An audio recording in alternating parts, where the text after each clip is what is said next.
Hi everybody, welcome to another travel vlog by me, Biff. Well, I'm here and it's day 4 in Kyoto, which is good because we've just spent a couple of almost, it's actually evening on the end of day 5 actually. Um, so yeah, we've had a couple of big days. Had to leave early this morning, so because of that, I didn't have time to do an actual vlog for yesterday. Which I'm going to talk about today. I'll talk about that first, I'll upload that, and then I'll put on another one for what we did today. So yesterday was pretty interesting. Travelled around a fair bit, as you can imagine. We went up to Arashiyama, which is famous because it has the Tenryuji Temple, which is like a dragon temple. We did the gardens and the full area, but it also goes through this giant bamboo forest. And I must admit, it's pretty amazing going through a bamboo forest. I mean, we have many different woodland things in Australia, and I've been through Tassie, been through the Huon, but the stillness of being in a bamboo forest, and you see it in anime occasionally. You see it in samurai films, and they're running through the bamboo forests. But actually being there was such a serene moment of just sitting there in the winds. It's pretty chill here, and I mean that in a physical sense.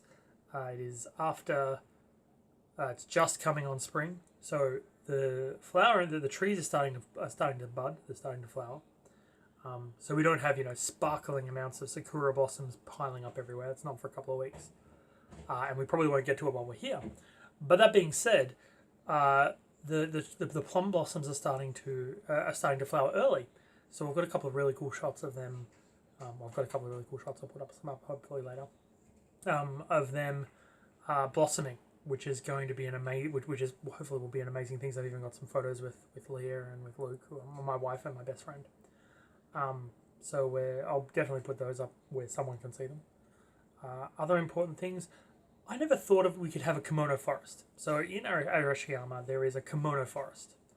And I was actually expecting like rows of kimonos and people being able to, in kimono shops.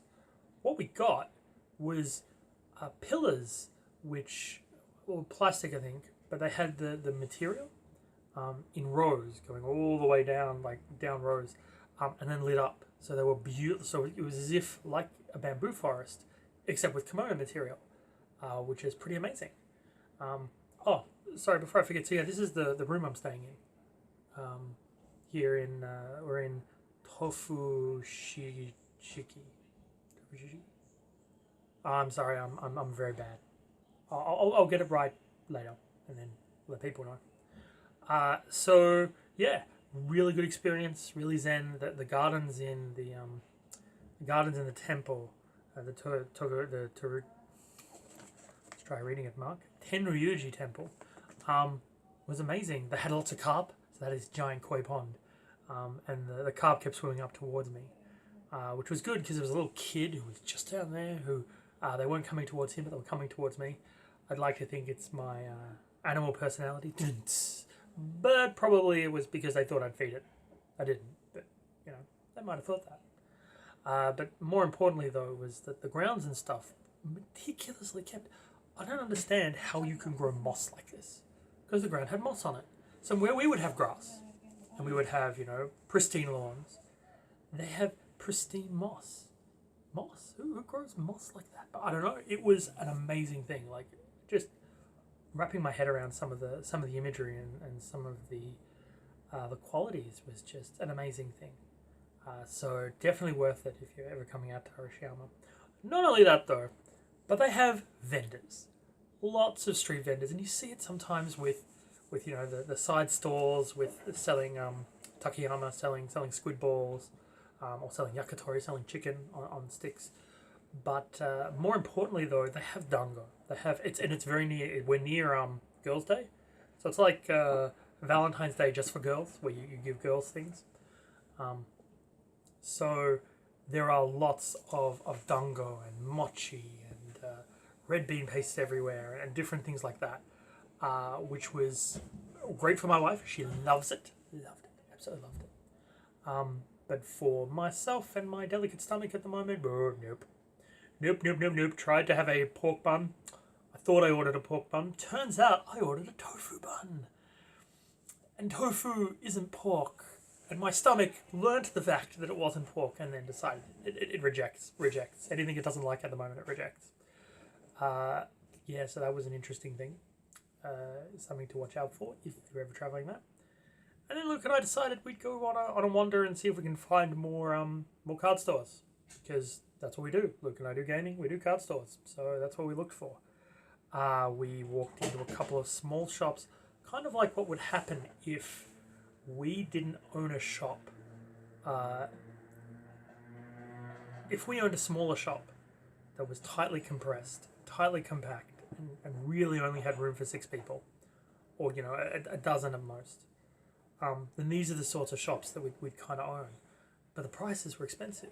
Having been to Denton Town and seeing cheaper prices, going to a place where there were more expensive prices, it just blew my mind. I couldn't understand why. And then I realised that the distance between vendors is so much more. And because it's so much more, it means that you're not going to get the same level of competition. So this guy sold magic cards, but the magic cards are expensive. So I didn't get a bargain. So I didn't buy anything, which is pretty sad because some of the cards would have been good to have, like nice to have. Nothing amazing, but some nice to have things. So yeah, a bit sad. But we moved on from there to another store, and again, same thing, including Yu-Gi-Oh cards that were a bit off. But then we found Super Kids World. Now, I don't know much about the various stores I'm going in, but if you combine a hobby store, so like a model hobby store, with a JB Hi-Fi, and then combined that with a card store and with airsoft guns, they had all sorts of weird things. But if you combine them all into one package, you get this store. And like the first floor was like a Harvey Norman-esque electronics store, but the downstairs area was just an amazing thing. It had a lot of different variety of things that we just don't see. Like, I must admit, seeing the airsoft guns and the rows and rows and rows and rows of various pistols, and Luke went gaga because they had a P90 for those Stargate fans out there who might be interested in such things. So we spent a fair bit of time looking in there, and that was an amazing thing. Didn't spend a lot of money, tried not to. Picked up some Beyblade stuff because there's better Beyblade equipment for cheaper prices here. Ogled all the Gundam models that they'd had fixed up and painted and put on the shelf, which were just, I can't do it. So I always thumbs up the people who can. Not that was a thumbs up, but still. So other important things, the food. We've had Belgian waffles here. They had a Belgian waffle stand at the train station, and oh my god, the waffles are amazing. So my stomach gave them the big thumbs up because they had a variety of different waffles that were just really, really cool and really good. And other than that, the food we had ramen, and the ramen was okay. From a classic ramen vendor, so as you can imagine, they were far too greasy. But that's classic ramen, kids, as several animes I have point out to me. And yeah, so apart from that, we've got more fun facts forward to in a minute, after I turn this off and then do the next day. So yeah, it's been a really cool experience so far. Yeah, let's see how we do for day 5.